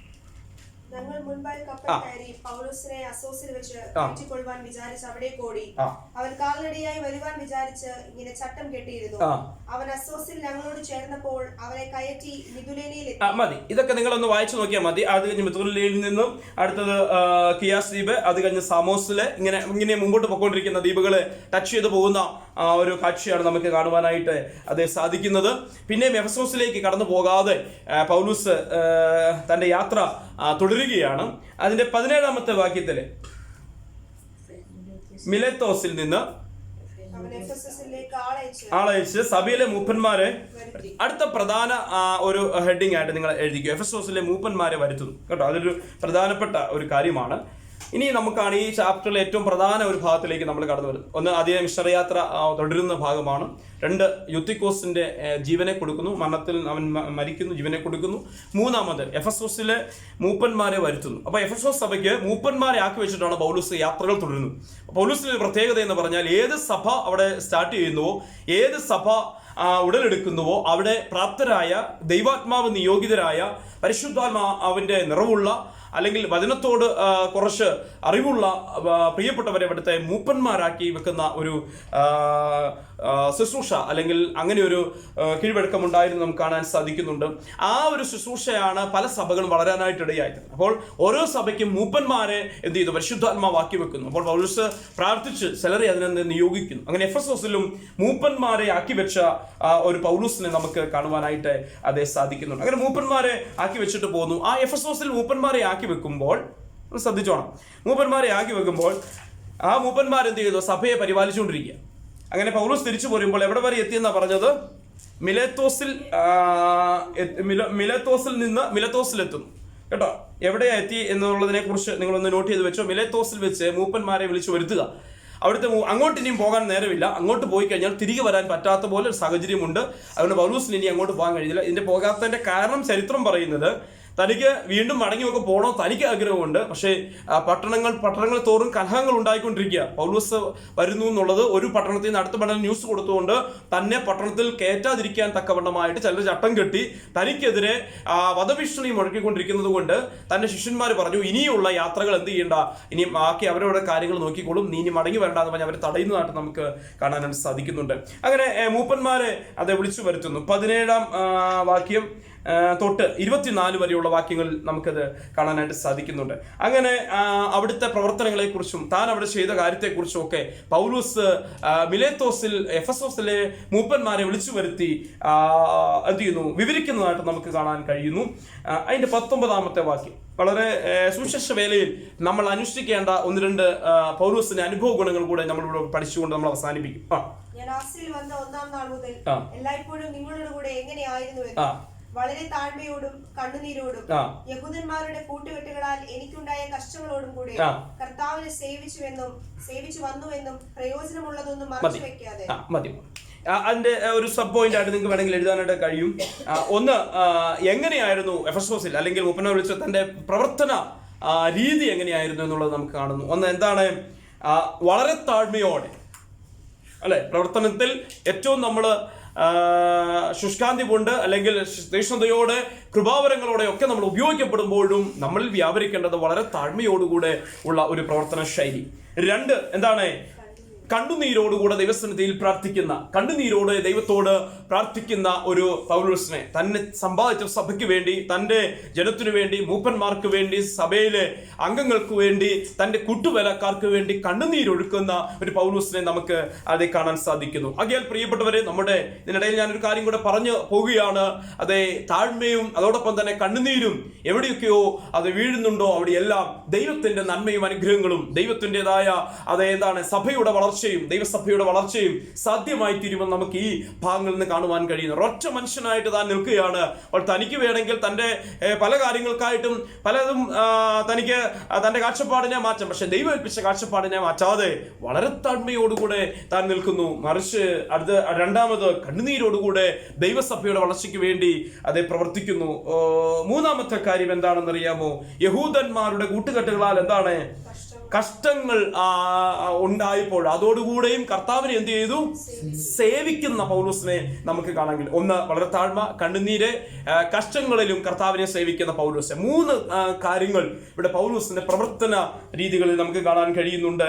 അത് നിങ്ങൾ 1-2 എണ്ണം നിങ്ങളൊന്ന് പോയിന്റ് ആയിട്ട് നിങ്ങൾ എഴുതി വെച്ചു കേട്ടോ. നിങ്ങൾക്ക് കുറെ പ്രയോജനപ്പെടുന്ന ഒരു കാര്യമാണ്. എങ്ങനെയാണ് ഒരു കർത്താവിന്റെ വേലയിൽ നാം ആയിരിക്കേണ്ടത്, എങ്ങനെയാണ് കർത്താവിന് വേണ്ടി നമ്മൾ പ്രവർത്തിക്കേണ്ടത്, നമ്മുടെ പ്രവർത്തന ശൈലി എങ്ങനെയായിരിക്കണം എന്നുള്ളത് പൗലോസ് തന്റെ പ്രവർത്തനത്തിലൂടെ നമുക്ക് കാണിച്ചിരിക്കും. ഒരു ദൈവസഭയുടെ അല്ലെങ്കിൽ ഒരു ദൈവവേലയുടെ അല്ലെങ്കിൽ നമ്മളെ ആക്കുന്ന 5, 6 അല്ലെങ്കിൽ 50, 500 എത്രയും ആകട്ടെ ആ കൂട്ടത്തിന്റെ ഒരു ഗ്രൂപ്പിന്റെ ഒക്കെ നടത്തിപ്പ് എങ്ങനെയായിരിക്കണം എന്നുള്ളതിനെ കുറിച്ച് പൗലോസ് പറയുന്നു. വളരെ താഴ്മയോടും കണ്ണുനീരോടും കൂടെ നമ്മൾ അധ്വാനിക്കേണ്ടത് ആവശ്യമാണ്. അപ്പോൾ നാം കണ്ണുനീരോടെ പ്രാർത്ഥിക്കുമ്പോൾ, നിങ്ങളെ ദൈവം ഈ സഭയിലാക്കി വരും. ഈ ബൈബിൾ സ്കൂളിൽ നമ്മളെ ഓരോരുത്തരെയും കർത്താവ് കൂട്ടിയിരുത്തിയിരിക്കുന്നു അല്ലെ. ഇവിടെ ഇരിക്കുന്ന ഓരോ അംഗങ്ങൾക്ക് വേണ്ടിയും പ്രാർത്ഥിക്കണം. സഭയിൽ നമ്മളെ ആക്കി വെച്ചിരിക്കുന്നു, അവർക്ക് വേണ്ടി കണ്ണുനീരോടെ നമ്മൾ പ്രാർത്ഥിക്കണം. നമ്മൾ മുമ്പേ പറഞ്ഞല്ലോ, ആ വിഷയങ്ങൾക്ക് വേണ്ടി ഒരാളുടെ വിഷയം അല്ലെങ്കിൽ അവരുടെ ഒരു ബന്ധുമിത്രാദികൾ, അവരുടെ ചർച്ചയിൽപ്പെട്ടവർ, അവരുടെ സ്വന്തം രക്തബന്ധം ഒക്കെ കഷ്ടങ്ങളിലൂടെ പോകുമ്പോൾ നമ്മോട് അറിയിക്കുമ്പോൾ അത് നമ്മുടെ സഹോദരനായിട്ട് സഹോദരിയായിട്ട് നമ്മൾ ഏറ്റെടുത്ത് പ്രാർത്ഥിക്കുമ്പോഴാണ് അവിടെ എന്ത് ചെയ്യുന്നത്,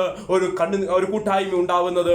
അതാണ് ഒരു സഭയുടെ വളർച്ചയും അനുഗ്രഹവും എന്ന് പറയുന്നത്. സ്തോത്രം. പ്രിയപ്പെട്ടവരെ, അതാണ് പൗലോസ് അവിടെ കണ്ണുനീരോടെ പൗലോസിന് അധ്വാനിക്കേണ്ട കാര്യമില്ല. നമ്മൾക്ക് ചോദിക്കാം, പൗലോസ് വേണമെങ്കിൽ സഭയോട് പറയാം, നിങ്ങൾ എനിക്ക് വേണ്ടി കണ്ണുനീരോടെ പ്രാർത്ഥിക്കാൻ അല്ലെ. അവിടെ കണ്ണുനീരൊഴുക്കി ഇവിടെ അത്ര വിശദമായിട്ടില്ല, പക്ഷെ താൻ കണ്ണുനീരൊഴുക്കി ഉപവസിച്ച് പ്രാർത്ഥിക്കുവാനായിട്ടിടയായി തീർന്നു സഭയ്ക്ക് വേണ്ടി. സഭ തനിക്ക് വേണ്ടിയാ പ്രാർത്ഥിക്കാൻ താൻ ഒരുപക്ഷെ ആവശ്യമുണ്ട്, അവർ പ്രാർത്ഥിച്ചിട്ടുണ്ട്. എന്നാൽ അതിലുപരിയായിട്ട് കഷ്ടങ്ങളിലൂടെ കടന്നു പോകുമ്പോഴും കർത്താവിനെ സേവിക്കുന്ന കാര്യത്തിൽ, കർത്താവിന് വേണ്ടി അധ്വാനിക്കുന്ന കാര്യത്തിൽ, സുവിശേഷീകരണത്തിന്റെ വ്യാപ്തിക്ക് വേണ്ടി, വ്യാപനത്തിന് വേണ്ടി പൗലോസ് എന്ത് ചെയ്തു, കണ്ണുനീരോടെ ദിവസങ്ങളിൽ ഉപവസിച്ച ഒരു പൗലോസിനെ നമുക്ക് കാണാനായിട്ട് സാധിക്കുന്നുണ്ട്. ഒരുപാട് കഷ്ടങ്ങൾ സഹിച്ചു അല്ലെ. നമുക്ക് നോക്കിക്കേ, 25,000 പേരെ കൂട്ടി ആർത്തമീസ് ദേവിയുടെ ക്ഷേത്രത്തിന് വിരോധമായി പ്രസംഗിക്കുന്നു എന്ന് പറഞ്ഞു കൂട്ടുമ്പോൾ അതെ നമ്മൾ ചഞ്ചലപ്പെട്ടു പോകും അല്ലെ, മനസ്സ് പതറിപ്പോകും. പക്ഷേ ജീവനെ പോലും അവഗണിച്ചുകൊണ്ട് ശുശ്രൂഷയ്ക്കായിട്ട് മുൻപോട്ട് പോവുകയാണ്. അപ്പോഴും താൻ സമ്പാദിക്കുന്ന സഭയ്ക്ക് വേണ്ടി, താൻ നേടിയ ആത്മാക്കൾക്ക് വേണ്ടി കണ്ണുനീരൊഴുക്കുന്ന ഒരു ദൈവഭക്തനെ നമുക്ക് കാണുവാൻ സാധിക്കുന്നുണ്ട്. ഇപ്രകാരമായിരിക്കട്ടെ നാം ഓരോരുത്തരും മറ്റുള്ളവർക്ക് വേണ്ടി നമ്മളുടെ ആക്കി വെച്ചിരിക്കുന്നിടത്ത് നമ്മളെ ദൈവം അത് ശുശ്രൂഷിക്കാനാണോ അല്ലെങ്കിൽ പ്രാർത്ഥിക്കാനാണോ ദൈവം നമ്മളെ എവിടെയാണോ ആക്കി വെച്ചിരിക്കുന്നത്, ആ സഭയെ ആ കൂട്ടായ്മയ്ക്കകത്ത് എൻ്റെ റോൾ എന്താണ്, ഞാൻ അവർക്ക് വേണ്ടി കണ്ണുനീരോട്. ഒരുപക്ഷെ നമുക്കൊന്നും കൊടുക്കാൻ കഴിയുന്നില്ലായിരിക്കാം, നമുക്ക് വേണ്ടതുപോലെ പോകാൻ പറ്റുന്നില്ലായിരിക്കാം, അല്ലെങ്കിൽ നമുക്ക് പല കാര്യങ്ങളും നമ്മുടെ ശരീരം കൊണ്ട് ചെയ്യാനും പറ്റുന്നില്ല. പക്ഷേ നമ്മുടെ മുറിയിൽ ഇരുന്നു കൊണ്ട് കണ്ണുനീരോടുകൂടെ നമുക്ക് മറ്റുള്ളവർക്ക് വേണ്ടി പ്രാർത്ഥിക്കുവാനായിട്ട് അതേ സാധിക്കും. അതാണ് ഒരു സഭയുടെ ജീവനും ആ സഭയുടെ നിലനിൽപ്പും എന്ന് പറയുന്നത്. അവരുടെ നമുക്കറിയത്തില്ല, പലപ്പോഴും സ്റ്റേജിൽ നിൽക്കുന്ന ഒരുപക്ഷെ ക്ലാസ്സുകൾ എടുക്കുന്ന എന്നെയോ അല്ലെങ്കിൽ പ്രസംഗിക്കുന്ന മറ്റുള്ളവരെയൊക്കെയോ ഈ സൂമോ ഫേസ്ബുക്കോ ഒക്കെ കാണുന്നുള്ളതായിരിക്കാം. പക്ഷേ അതൊക്കെ 1% മാത്രമേ ഉള്ളൂ ആ വ്യക്തി. ആ ബാക്കി 99% അതിന്റെ പുറകിൽ പ്രാർത്ഥിക്കുന്ന കണ്ണുനീരൊഴുക്കുന്ന ഒരു ദൈവസഭ ആണ്. സോ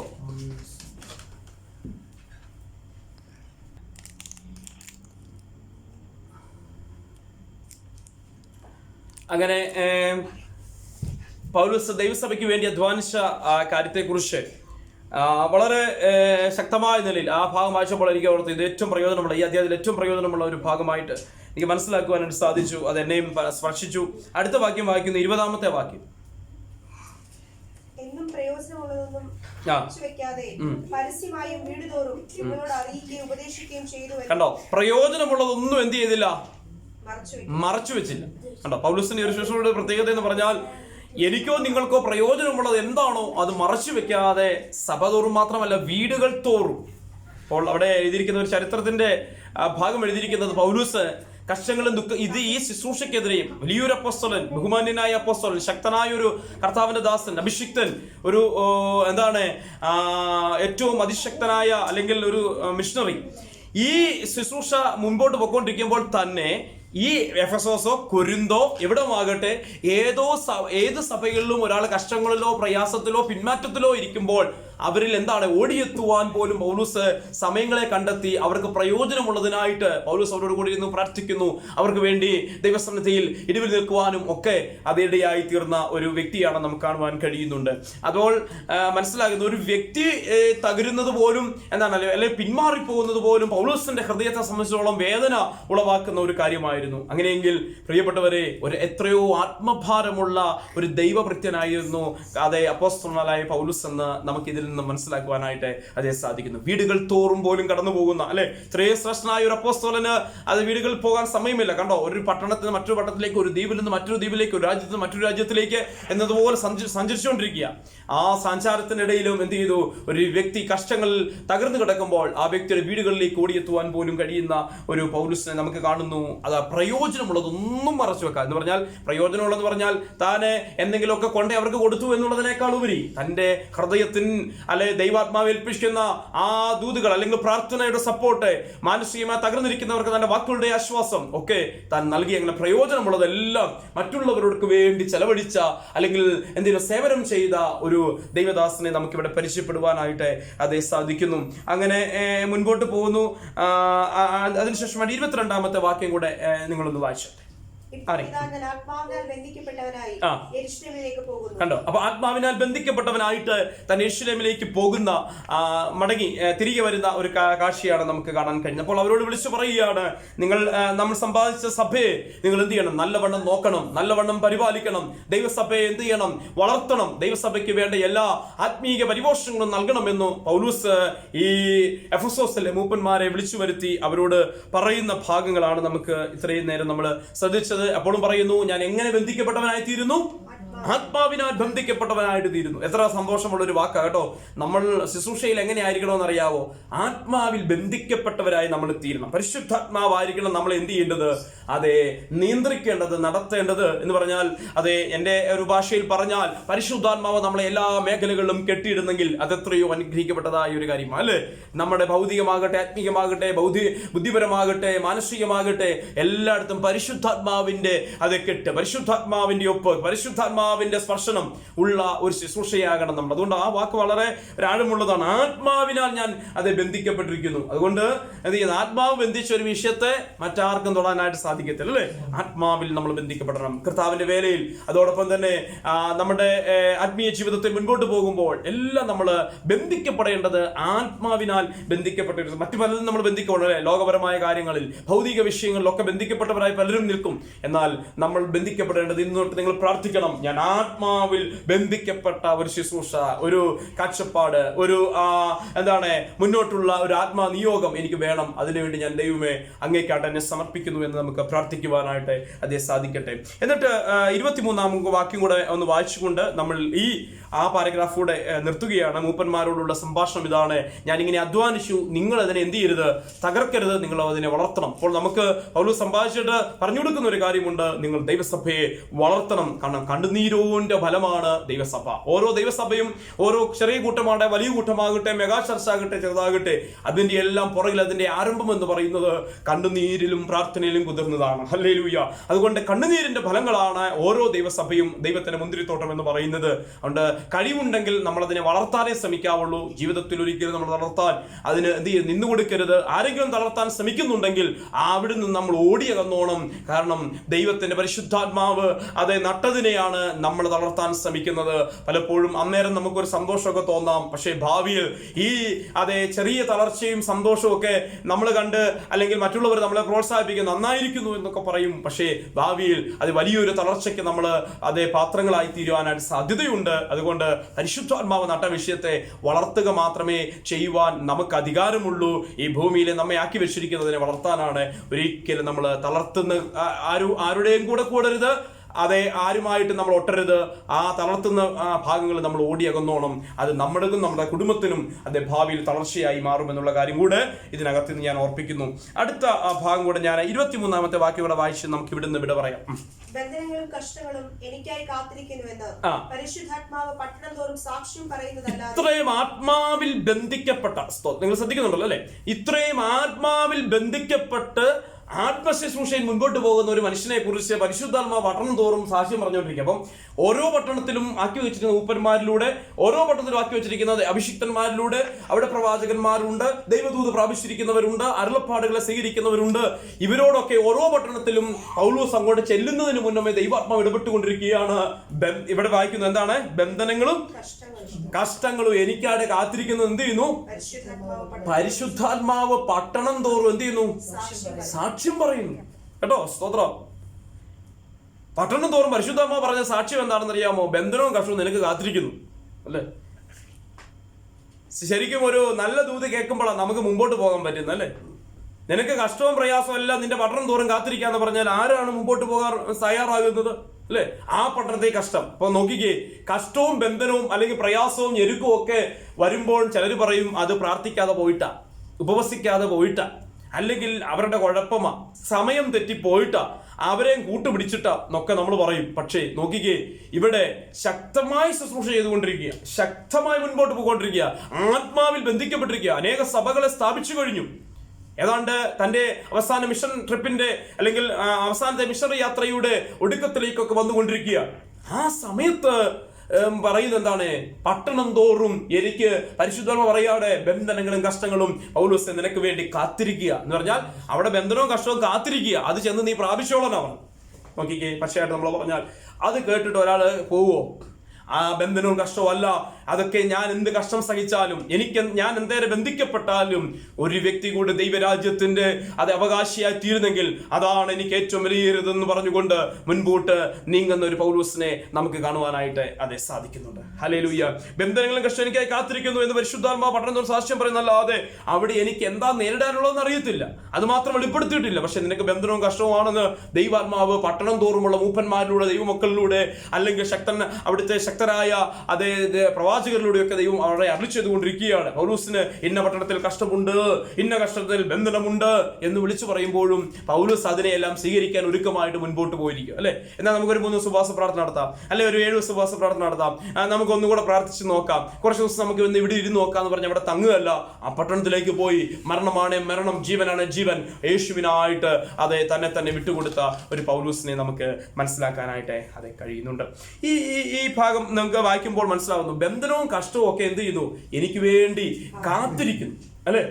സ്തോത്രം. നമ്മളാണെങ്കിൽ വാഗ്ദത്തങ്ങൾ കാത്തിരിക്കുന്നു, നന്മ നിനക്ക് വേണ്ടി കാത്തിരിക്കുന്നു, വിടുതൽ നിനക്ക് വേണ്ടി കാത്തിരിക്കുന്നു, ആത്മാക്കൾ വലിയ പെരുപ്പം കാത്തിരിക്കുന്നു, ഒരുപാട് പേരെ വെള്ളത്തിലിറങ്ങി സ്നാനപ്പെടുന്നത് കാണുന്നു അല്ലെ. ഇങ്ങനെയൊക്കെ പറയുമ്പോൾ നമുക്ക് വലിയ സന്തോഷം, എന്നാൽ ഞാൻ അങ്ങോട്ട് വിട്ടുപോയേക്കാം അല്ലെ. ഇതാ നമ്മൾ കേട്ടിരിക്കുന്നത്. എന്നാൽ പറയാണ്, നീ പൊക്കോ, അവിടെ നിനക്ക് ബന്ധനങ്ങളും കഷ്ടങ്ങളും പഴികളും ദൂഷികളും നിന്ദകളും ചവിട്ടും തൊഴിയും മാത്രമേ ഉള്ളൂ എന്ന് പറയുമ്പോൾ അതെ, എത്ര പേര് തയ്യാറായി ഭാഗ്യമെടുത്തുകൊണ്ട് ആ പട്ടണത്തിലേക്ക് പോകും, അല്ലെ ആ സ്ഥലത്തേക്ക് പോകും, ആ സഭയിലേക്ക് പോകും, ആ ശുശ്രൂഷ ചെയ്യുവാനായിട്ട് പോകും. അതാണ് ഒരു യഥാർത്ഥ സുവിശേഷകൻ എന്ന് പറയുന്നത്. ബന്ധനവും കഷ്ടങ്ങളും ഒക്കെ അവിടെ കാത്തിരിക്കുമ്പോഴും അവന്റെ ലക്ഷ്യം എന്ന് പറയുന്നത് കർത്താവിന്റെ വേലയായിരിക്കട്ടെ, കർത്താവിന് വേണ്ടി ആത്മാക്കളെ നേടുന്നതായിരിക്കട്ടെ. അതായിരിക്കണം നമ്മുടെ ഓരോരുത്തരെയും അതേ ലക്ഷ്യമായിരിക്കേണ്ടത്. അടുത്ത ഭാഗത്തിലേക്ക് നമ്മൾ കടന്നു വരുന്നു. പൗലോസിന്റെ വിടവാങ്ങൽ. അടുത്തൊരു ഹെഡിങ് ആയിട്ട് നിങ്ങൾ എഴുതിക്കോ കേട്ടോ. ABCD ആണെന്ന് തോന്നുന്നു. 4-ാമത്തെ പൗലോസിന്റെ വിടവാങ്ങൽ. ഇതുകൊണ്ട് നമ്മൾ ഇവിടെ തീരുകയാണ്. അടുത്ത 10 മിനിറ്റിനുള്ളിൽ നമ്മൾ അവസാനിപ്പിക്കും. 24-ാമത്തെ വാക്യമാണ് ഇന്നത്തെ നമ്മുടെ മെമ്മറി വേഴ്സ് ആയിട്ട് കേട്ടോ, കീവേഡ് ആയിട്ട്. 24. But none of these move me, nor do I count my life dear to myself, so that I may finish my race with joy and the ministry which I received from Lord Jesus to testify to the gospel to the grace of God. ആമേൻ. സ്തോത്രം. മലയാളത്തിൽ ആരെങ്കിലും ഒന്ന് വായിച്ചാൽ. എന്റെ പ്രാണനെ ഞാൻ എങ്കിലും ഞാൻ എന്റെ പ്രാണനെ വിലയേറിയതായി എണ്ണുന്നില്ല. എന്റെ ഓട്ടവും ദൈവകൃപയുടെ സുവിശേഷത്തിന് സാക്ഷ്യം പറയേണ്ടതിന് കർത്താവായ യേശു തന്ന ശുശ്രൂഷയും തികയ്ക്കണമെന്നേ എനിക്കുള്ളൂ. ബന്ധനവും കഷ്ടവും കാത്തിരിക്കുമ്പോഴും പോകാനുള്ള പ്രചോദനം എന്ന് പറയുന്ന ഒറ്റ വാക്ക് അല്ലെ, ആ ഒരു 2 ലൈൻ കൊണ്ട് താൻ പറഞ്ഞ് അവസാനിപ്പിക്കുകയാണ് അല്ലെ. നമ്മളാണെങ്കിൽ വലിയ ഒരു സാക്ഷ്യമൊക്കെ വേണമെങ്കിൽ, നീണ്ട സാക്ഷ്യമൊക്കെ വേണമെങ്കിൽ ഇതിനെക്കുറിച്ച് സംസാരിക്കും. പൗലോസ് പറയുന്ന ആ ഭാഗമൊക്കെ എന്നെ എന്താണ് അന്നും പറയാൻ, ക്ലാസ് എടുക്കാനുള്ള യോഗ്യതകൾ പോലും എനിക്കില്ല. ഒരാളുടെ ഒന്ന് വായിച്ചാൽ.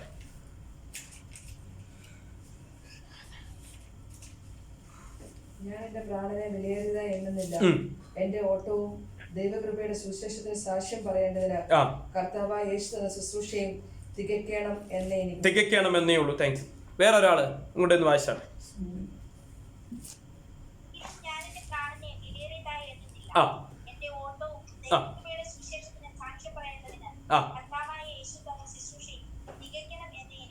Okay, thank you. ഇവിടെ സാറ് വായിച്ചു ഇല്ലേ. But none of these things move me, nor do I count my life dear to myself, so that I may finish my race with joy and the ministry which I receive from the Lord Jesus to testify. Thank you. ദൈവം തന്ന ശുശ്രൂഷ എനിക്ക് തികയ്ക്കണമെന്ന് മാത്രമേ എൻ്റെ ആഗ്രഹം. അപ്പം അതിനർത്ഥം എന്താ, എനിക്കൊന്നും നേടണമെന്നോ എൻ്റെ ജീവൻ പോലും എന്താണ് സൂക്ഷിക്കണമെന്നോ എനിക്ക് ആഗ്രഹമില്ല. എൻ്റെ ഒറ്റ ആഗ്രഹം എന്ന് പറയുന്നത്, നിങ്ങൾ വായിച്ച എത്ര, അതാ ഞാൻ ഒന്നുകൂടെ എടുത്തു വായിപ്പിച്ചത്, വളരെ ആഴമുള്ള, വളരെ നമ്മുടെ ഹൃദയസ്പർശിയായ, നിങ്ങളൊന്ന് ഇരുത്തി ഒന്ന് വായിക്കണം, നിങ്ങളൊന്ന് ധ്യാനത്തോടെ ആ വചനം ഒന്ന് വായിക്കണം. മെമ്മറി വേഴ്സായിട്ട് ഞാൻ തന്നെങ്കിലും നിങ്ങൾ അതൊന്ന് പഠിക്കണം കേട്ടോ.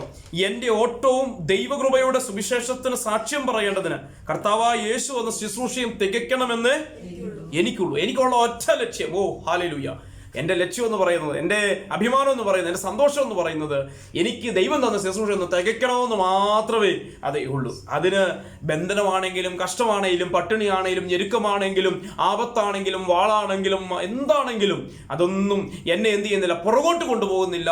എന്നെ ഓരോ ദിവസവും ഓരോ മണിക്കൂറും മുൻപോട്ട് ഇത് നയിച്ചുകൊണ്ടേ ഇരിക്കുന്നു എന്ന് പൗലോസ് പറയുകയാണ്. അങ്ങനെ ഞാൻ എൻ്റെ പ്രാണനെ വിലയേറിയതായിട്ട് എണ്ണുന്നില്ല എന്ന് പറയുന്നു. പ്രിയമുള്ള ദൈവമക്കളെ, ഇതാണ് പൗലോസിന്റെ കാഴ്ചപ്പാട്. ബന്ധനവും കഷ്ടമൊക്കെ കാത്തിരിക്കുന്നു എന്ന് പറയുമ്പോൾ അതിനെ സ്വീകരിക്കാൻ, അതിനോട് എന്താണ് ഫേസ് ചെയ്യുവാനുള്ള ആ ധൈര്യം കൊടുത്തത് എന്താ, ഈ അഭിഷേകമാണ് തന്നെ മുൻപോട്ട് കൊണ്ടുപോകാനിടയായത്. അപ്പൊ നമ്മുടെ ജീവിതത്തിൽ അത് നന്മയില്ലെങ്കിലും അല്ലെങ്കിൽ വാഗ്ദത്തമില്ലെങ്കിലും, അവിടെ ആശ്വാസത്തിന്റെ വാക്കില്ലെങ്കിലും, അവിടെ നമ്മളെ സ്വീകരിക്കാൻ ഒരു വീടില്ലെങ്കിലും, നമുക്ക് 10 രൂപ തരാൻ ആരുമില്ലെങ്കിലും, കഞ്ഞി തരാൻ ആരുമില്ലെങ്കിലും, അവിടെ എന്ത് ചെയ്യുന്നു, പറയുന്നു എനിക്ക് ശുശ്രൂഷ തികയ്ക്കണമെന്ന് മാത്രമേ എനിക്ക് ആഗ്രഹമുള്ളൂ അല്ലെ. ബാക്കി എല്ലാ സാഹചര്യങ്ങളും ഒത്തുകിടക്കുകയാണെങ്കിൽ മാത്രമേ നമ്മുടെ യാത്രകൾ മുൻപോട്ട് പോകും. പോകത്തുള്ളൂ. എന്നാൽ പൗലോസിനെ പോലെ നമുക്ക് ഇങ്ങനെ ഒരു കാഴ്ചപ്പാടിലേക്ക് വരാൻ കഴിഞ്ഞാൽ നമ്മൾ കൊതിക്കുന്ന ഒരു കാര്യമാണ്. അങ്ങനെ കഴിഞ്ഞാൽ നമ്മുടെ ശുശ്രൂഷകൾ അനുഗ്രഹിക്കപ്പെടുവാനായിട്ട് അത് ഇടയായി തീരും. അടുത്ത ഭാഗം പൗലോസ് പറയുന്നു, അതിന്റെ 29 വാക്യം. ഞാൻ പോയ ശേഷം ആട്ടിൻകൂട്ടത്തെ ആദരിക്കാത്ത കൊടിയ ചെന്നായ്ക്കൾ നിങ്ങളുടെ ഇടയിൽ കടക്കും എന്ന് ഞാൻ അറിയുന്നു. ശിഷ്യന്മാരെ തങ്ങളുടെ പിന്നാലെ വലിച്ചു കളവാനായി വിപരീതോപദേശം പ്രസ്താവിക്കുന്ന പുരുഷന്മാർ നിങ്ങളുടെ ഇടയിൽ നിന്നും എഴുന്നേൽക്കും. കണ്ടോ? അപ്പൊ ഇത് കണ്ടോ, ദൈവജനത്തെ ആദരിക്കാത്ത കൊടിയ ചെന്നായ്ക്കൾ എഴുന്നേൽക്കും. ഞാൻ പോയ ശേഷം നൂഴ്ന്ന് കയറുന്ന എന്ത് ചെയ്യുന്നു? വിപരീത ഉപദേശം പറയുന്നവർ നിങ്ങളുടെ ഇടയിൽ നിന്ന് എഴുന്നേൽക്കും എന്ന് പൗലോസ് പറയുകയാണ്. എന്നിട്ട് പറഞ്ഞ അതുകൊണ്ട് എന്ത് ചെയ്യണം? ഉണർന്നിരിപ്പീൻ. പിന്നെ അവിടെ പ്രാർത്ഥിക്കുന്ന അല്ലെങ്കിൽ അതിനുവേണ്ടിയൊക്കെ ദൈവസ്ഥാനത്തിൽ ഉപസിച്ച വ്യക്തി സാഹചര്യങ്ങളെ കുറിച്ച് നമുക്ക് കാണുവാനായിട്ട് അത് സാധിക്കുന്നുണ്ട്. ഈ 33 വാക്യം കൂടി ഒന്ന് വായിച്ചാണ്. ഞാൻ ഈ വേഗത്തിൽ പോകുന്നത് നമ്മുടെ ഈ ഭാഗം ഒന്ന് പറഞ്ഞ് നിങ്ങളെ ഒന്ന് അവസാനിപ്പിക്കുവാനും വേണ്ടി ആഗ്രഹമുണ്ട് സമയത്തിന് മുമ്പ്. ആരുടെയും വെള്ളിയോ പോനോ വസ്ത്രമോ ഞാൻ മോഹിച്ചിട്ടില്ല. എന്റെ മുട്ടിലും എന്നോട് കൂടെ ഉള്ളവർക്കും വേണ്ടി ഞാൻ ഈ കൈകളാൽ അധ്വാനിച്ചു എന്ന് നിങ്ങൾ തന്നെ അറിയുന്നുള്ളൂ. അപ്പം പൗലോസ് പറയുകയാണ്, മൂപ്പന്മാരോട് ഒരു വിടവാങ്ങലാണ്, അവിടുന്ന് ബൈ പറഞ്ഞിറങ്ങുകയാണ്, അവിടുന്ന് പോരുകയാണ്. അപ്പോൾ പറയുന്നു, വെള്ളിയോ പൊന്നോ വസ്ത്രമോ ഒന്നും ഞാൻ എന്ത് ചെയ്തിട്ടില്ല, മോഹിച്ചിട്ടില്ല. കേട്ടോ, ഇതാണ് നമ്മുടെ ഒരു ശുശ്രൂഷയുടെ അല്ലെങ്കിൽ കർത്താവിന്റെ വേലയുടെ, ഞാൻ ഈ പാസ്റ്റർമാരെയോ അല്ലെങ്കിൽ അധ്യക്ഷന്മാരെയോ കുറിച്ചോ മാത്രമല്ല പറയുന്നത്, നമ്മളെല്ലാവരെയും ഉൾപ്പെടുത്തിയാ പറയും. നമ്മുടെ ഏത് കാര്യം കർത്താവിന് വേണ്ടി ചെയ്യുന്ന കാര്യത്തിന്റെ അടിസ്ഥാനം എന്തായിരിക്കണം? വെള്ളിയോ വസ്ത്രമോ പൊന്നോ ലക്ഷ്യം വെച്ചാൽ അതെല്ലാം നമ്മൾ ചപ്പായിട്ട് നമ്മൾ അതിനെ എന്താണ് ശ്രദ്ധിക്കാതിരുന്നാൽ നമുക്ക് വേണ്ട സമയങ്ങളിൽ നമുക്ക് വേണ്ട അത് ആവശ്യങ്ങളുടെ സമയത്തെല്ലാം ദൈവം നമ്മളെ കരുതിക്കോളും. നടത്തുവാൻ നമ്മുടെ ദൈവം ശക്തനാണ്, പുലർത്തുവാൻ നമ്മുടെ ദൈവം മതിയായവനാണ്. പ്രിയപ്പെട്ടവരെ, സ്തോത്രം. വെള്ളിയോ പൊന്നോ വസ്ത്രമോ ലക്ഷ്യം വെച്ചുകൊണ്ടായിരുന്നില്ല പൗലോസ് പറയും, ഞാൻ മോഹിച്ചിട്ടില്ല. മോഹിച്ചാൽ എന്ത് വന്നേനെ? അവിടെ നിന്ന് ശുശ്രൂഷയല്ല, സഭയല്ല വളരുന്നത്, അല്ലെങ്കിൽ പ്രവർത്തനമല്ല വളരുന്നത്, മറിച്ച് താൻ തന്നെ ഒരുപക്ഷെ വളർന്നു പോയേനെ, അല്ലേ? ഒരുപാട് സമ്പാദിക്കാനോ അല്ലെങ്കിൽ നേടാനോ ഒക്കെ. ഇതൊന്നും തന്നെ ലക്ഷ്യമായിരുന്നില്ല. വെള്ളിയോ വസ്ത്രമോ പൊന്നോ ഒന്നും മോഹിച്ചിട്ടില്ല. പിന്നെ എന്ത് ചെയ്തു? കണ്ടോ എന്റെ ബുദ്ധിമുട്ടിന്. അപ്പം ഈ വേലയുടെ മുൻപോട്ടുള്ള യാത്രയിൽ ബുദ്ധിമുട്ടുണ്ടായിട്ടുണ്ട്. ബുദ്ധിമുട്ട് എല്ലാവർക്കും വരും, അല്ലേ? ബുദ്ധിമുട്ടില്ലാത്ത ആരും തന്നെ ഇല്ല. പൗലോസിന് ബുദ്ധിമുട്ടുണ്ടായി. അപ്പൊ ആ ബുദ്ധിമുട്ടിന് എന്ത് ചെയ്യും? നമ്മുടെ കഴിഞ്ഞ ദിവസം പറഞ്ഞു 6 കോടിയായിരുന്നു കൂടാരപ്പണി, അല്ലേ?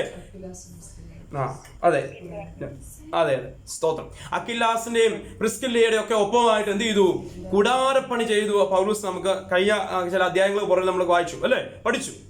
അപ്പോൾ ആ കൂടാരപ്പണി ചെയ്തുകൊണ്ട് എന്ത് ചെയ്യും? തനിക്ക് ബുദ്ധിമുട്ടുണ്ടായ സമയങ്ങളിൽ തൻ്റെ യാത്രകൾക്ക് വേണ്ടി അല്ലെങ്കിൽ തൻ്റെ ശുശ്രൂഷയ്ക്ക് വേണ്ടി, തൻ്റെ പ്രവർത്തനത്തിൻ്റെ വിശാലതയ്ക്ക് വേണ്ടി, തൻ്റെ സ്വന്തം ആവശ്യങ്ങൾക്ക് വേണ്ടി കൂടാരപ്പണി ചെയ്തുകൊണ്ടാണ് താൻ സുവിശേഷ വേലയിൽ.